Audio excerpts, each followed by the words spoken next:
I have a wide range of music that I love that ranges from everything from country to metal and just about everything in between. The other day, I was scrolling through YouTube clips of various bands when a song caught my eye called the Jackal of Salzburg. It's by a band called Merciful Fate who is fronted by a vocalist named King Diamond who writes about all sorts of spooky things, and the title really caught my attention, so I decided to hit play. After a Google search, I was surprised to find that the song was written about actual witch trials that happened in the 17th century in Salzburg, Austria.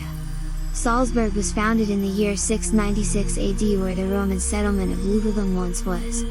It became the seat of the archbishop in 798. It gained its independence from Bavaria in the late 14th century. Today, modern-day Salzburg is a stunning, beautiful and vibrant place to live.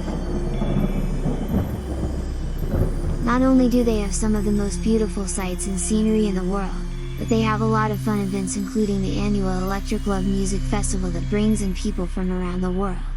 Sounds like a fun place, doesn't it? It wasn't always that way. Let's go back for a moment, way back to the 17th century in the year 1675. The trouble began with several previous witch hunts and mass hysteria that took place between the mid-1400s to the mid-1700s, where over 100,000 people around the world were put to death over religious persecution and of them being accused of witchcraft and heresy. The Christian Church was almighty law, and if you didn't follow what they expected of you, and sometimes even if you did, you could easily find yourself being accused with little to no reason of witchcraft and be put to death in a wide array of horrible, terrifying ways, such as being hung, if you were lucky, or worse, being drowned with heavy weights tied to you, or even burned at the stake, and that's even after being tortured for a long period of time until you were forced to confess. What makes this case different from most of the other cases, such as the Salem witch trials which took place in America? Most of the condemned in these trials were young male children and young men. Of the 139 people put to death during the insanity that took place, 113 were all homeless. What's even more bizarre is the fact that the man who they called the Jackal of Salzburg, the leader of the condemned who was wreaking havoc, or so they thought, was a man that not a single person had ever seen and who was never identified or found. Most folks believe he never existed, but yet it was enough to scare this European society nearly to death and to make them kill hundreds of innocent lives. It all started when a woman named Barbara Kalern was brought to court on charges of theft and sorcery. She had went to a local inn and demanded alms from the innkeeper. When he refused her request, it angered her to the point where she told the man that she was going to put a curse on not only him, but all his family as well. Not very long after the strange meeting between the innkeeper and the spooky old witchy lady, the innkeeper's son fell seriously ill. That's when the innkeeper decided to call authorities. She, along with her partner, Paul Calton Hatcher, was dragged in the court, where she was tortured in a variety of horrific ways until she could no longer stand the pain. To get them to stop, she finally admitted that her son, a man she called Paul Jackl Kalern, had made a pact with the devil which gave her her powers. It was enough to get her taken outside and burned at the stake. A warrant for the arrest of her son was immediately put out for her son Paul, who coincidentally was the son of an executioner as well. They called him the Magician Jackal, or the Jackal of Salzburg. The trials following were called the Zoberjack trials, or the Salzburg witch trials. About a year into their search, they ran across a very dirty child who was a local beggar and who lived on the streets that they nicknamed Dirty Animal. His actual name was Felder Bedelurbog Dionysus. The poor boy was only a child of about 12 years old. It's hard to say why he told officials the story he was about to tell them.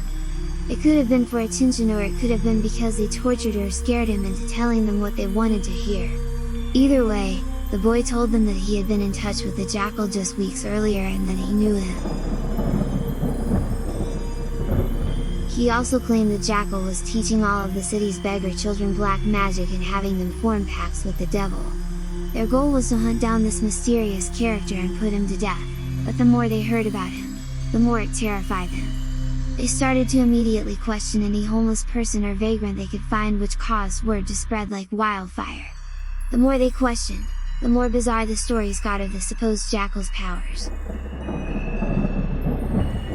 One of the homeless people questioned even claimed that the crops which had all failed previously in the sickness of disease in the city were all caused by the man they called Jackal.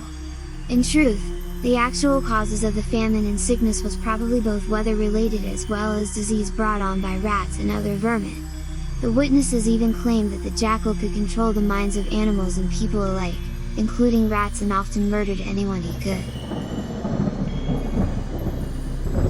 The stories led to the mass arrests, interrogations and torture of many of the city's youths, ranging from the youngest child being only 10 years old, a young child named Hennerl, and the oldest person being 80, a woman named Margaret Reinberg.